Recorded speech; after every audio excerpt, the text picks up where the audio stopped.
Hey everybody, Jam Creates here, doing another video. Today's video, I did have something else in mind I was going to talk about, but then something happened today that obviously, if you're a comic book fan like I am, you knew about this, and this is obviously going to be what I'm going to talk about today. Stan the Man, Stan Lee, passed away today at the age of 95. It's sad whenever anybody passes away, of course. 95 is one heck of a run. You gotta definitely say, that's pretty good. If you can make it to 95, that's pretty freaking good. But I don't want to be sad. I don't want to do a super sad video or anything like that. That's not really what I'm about. What I'd rather do is just kind of talk about Stan Lee and what he means to me, and probably the same thing that he means to millions of other people out there. Stan Lee is, he's the godfather of modern comic books. He is, he's the man. He is the guy who created so many people's favorite superheroes. My absolute favorite superhero was Spider-Man, and he created Spider-Man, and that means a lot. And Stan really was an incredible dude. When you read more about him, you really start to really learn more about who he was as a person, and how he really created Marvel and turned it into this amazing empire that, hopefully, I don't know. The state of Marvel right now is not the greatest. I don't really want to get into that right now, but what Stan did was, he did something different. DC was around at the time, and there were other comics around as well, and he took a chance. He took a chance on himself. He believed in himself, and he believed in some of these other guys like Jack Kirby and Steve Ditko, and obviously, if you know anything about comics, that was the right call. Those guys are absolute legends. And Stan really, one of the things that Stan did, I think, that always stood out to me, at least, was he always felt like he was... Well, number one, he always felt bigger than life. That's the first thing.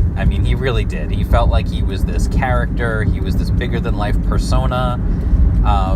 When you would read Marvel Comics, and then you would read the bullpen bulletin that was in every issue of every Marvel comic back in the day, you would get this feeling of what it was like to be at Marvel in those days. And it was like all these people working in the bullpen, and I don't know, I always had this fantasy of all these people were working in the bullpen at Marvel, and there were amazing ideas just flying everywhere, and Stan would come out of his office and walk up to Jack Kirby or somebody and just be like, we need to do this, and then they would just do it, and it would be this amazing thing.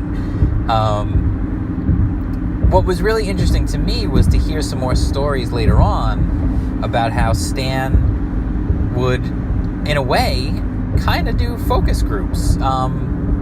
His focus groups were much different than the ones you see done today.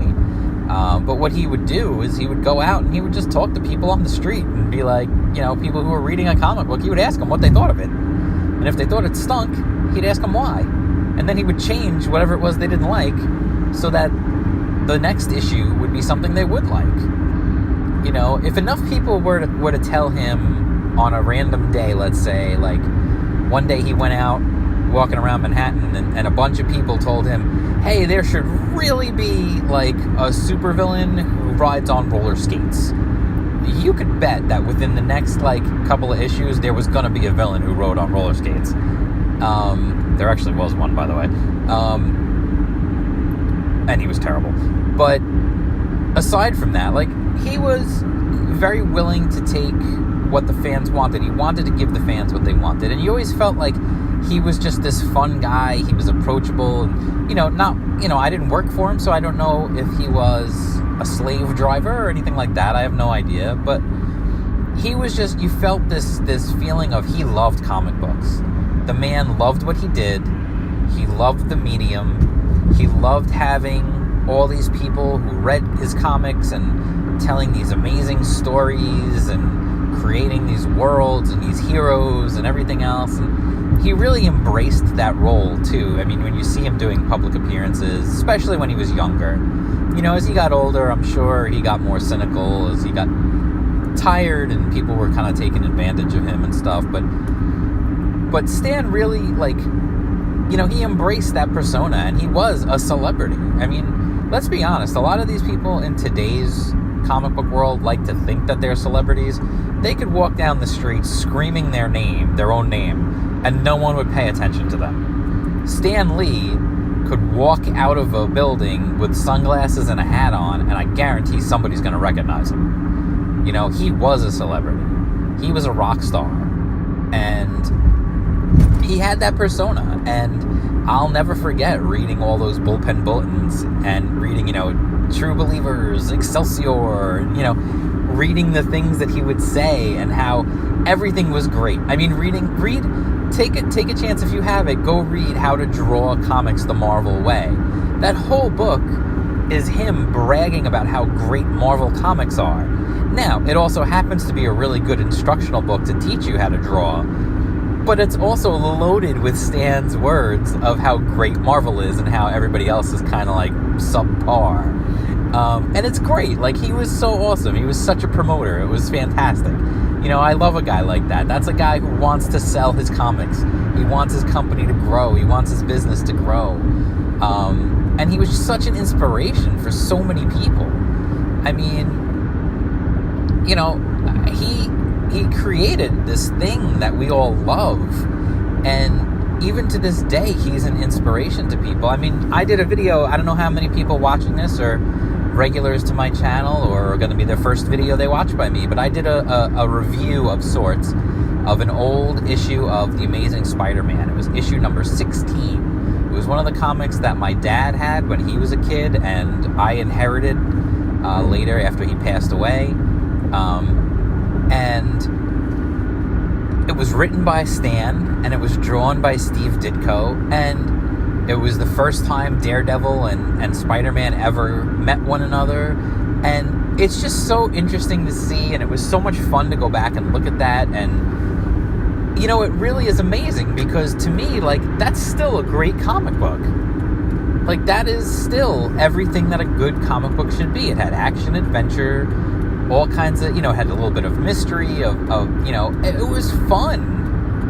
And Stan, that's what he wanted. He wanted bigger than life, bombastic action, crazy plots and things going on. And I feel like we've kind of gotten away from that in comic books now. There's a lot of things that are much more subdued or smaller scale, and they're just not I feel like they don't have the ambition that Stan had in the books that he would write. Stan had a great ambition in his books, and one of the things he did was to make his characters relatable. I mean, everybody knows the story of how he wanted to give his characters problems, which made them different from what you were seeing in every other superhero. He gave them issues to deal with, and now that's a commonplace thing. And it became, a practice that was, taken upon industry-wide, really, was to give more depth to your character. And that's one of the reasons why Spider-Man was so relatable and became so popular.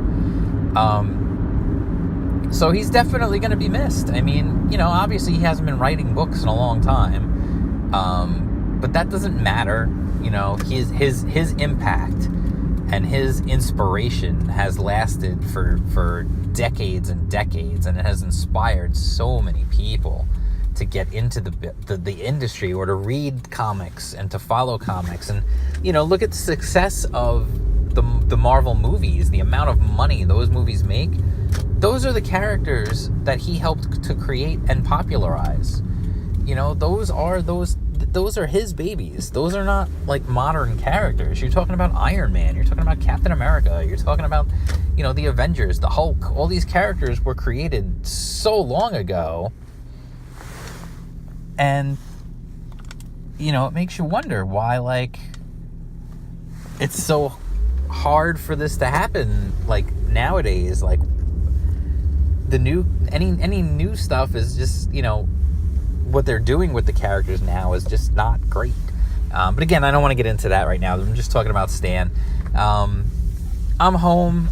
I just want to say that Stan Lee has been an inspiration to myself, to so many others, and, not only an inspiration for people who want to create comic books, but also an inspiration to people who like to read comic books. I mean, he created so many characters and things that we love. His impact will be felt for generations. It already has. Like I said, I got a comic book that my dad had, and then I read it, and I'll eventually pass it on to my daughter, and that's just where we're at. Comic books and Stan Lee's impact in the world of fiction in general with comic books is immeasurable, and he will absolutely be missed. Stan, we love you, and we will certainly miss you. Excelsior.